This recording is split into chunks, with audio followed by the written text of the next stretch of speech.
Ya, tadi kita membahas dua hal dan pertama mengenai Golden Visa, yaitu kebijakan baru yang akan kita luncurkan dalam waktu yang singkat untuk menarik lebih banyak talenta-talenta berkualitas di bidang digitalisasi, di bidang kesehatan maupun juga talenta di bidang riset maupun juga berkaitan dengan teknologi dan kita harapkan bisa meningkatkan uh, bukan hanya investasi tapi juga menciptakan lapangan kerja.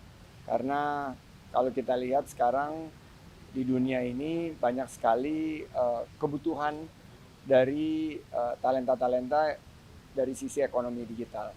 Kita harapkan ini membuat Indonesia menjadi epicentrum daripada pergerakan ekonomi ke depan, termasuk juga tentang sustainability, tentang keberlanjutan. Karena kita adalah di tentunya sebagai negara kepulauan terbesar dengan uh, kemampuan untuk menyerap emisi karbon juga yang sangat besar. Kita harapkan Golden Visa ini yang nanti jangka waktunya 5 sampai 10 tahun menjadi game changer, menjadi sesuatu yang berbeda dan akan membawa lebih banyak juga wisatawan baik yang disebut digital nomad maupun juga yang berkaitan dengan digital entrepreneur yang akan berinvestasi di Indonesia. Oleh karena itu semuanya akan mempersiapkan dan segera akan diumumkan oleh pemerintah. Ya, ini yang nanti akan dipastikan payung hukumnya karena ini akan menyangkut terhadap kebijakan visa. Nanti Kementerian Hukum dan HAM yang akan mengumumkan dan juga nanti peraturan-peraturan turunannya. Yang kedua adalah mengenai inflasi yang khusus berkaitan dengan biaya angkutan udara.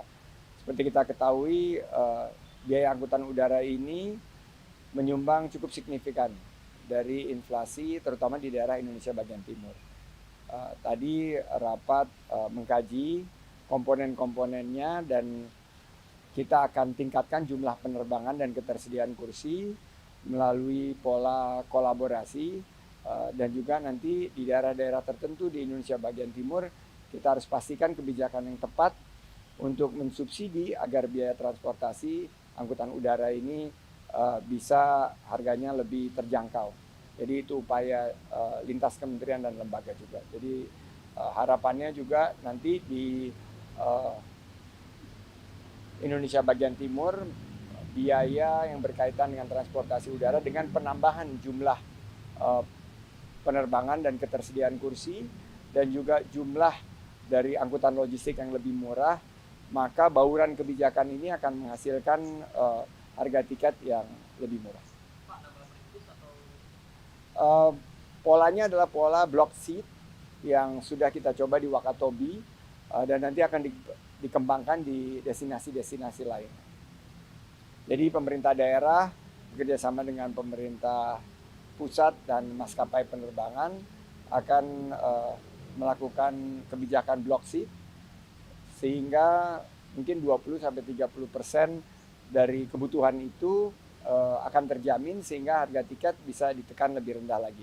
Yang kedua, kita melihat load factor dari tingkat keterisian penerbangan itu sekitar 80%. Berarti ada 20% yang tiket yang tidak terjual. Maka oleh karena itu kita akan mendorong pola promosi yang lebih awal untuk memberikan diskon sekitar 40% dari 20% tiket yang tidak terjual. Kita harapkan ini akan menurunkan tiket pesawat secara keseluruhan mungkin di level antara 8-10%.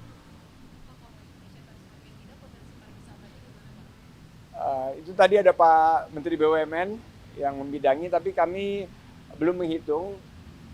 Tapi yang kita akan melihat bahwa pergerakan wisata Nusantara pasti akan sangat tinggi karena peminat sepak bola ini sangat besar. Jadi target kita 1,4 miliar pergerakan wisata Nusantara dan salah satunya ini didorong oleh sports tourism.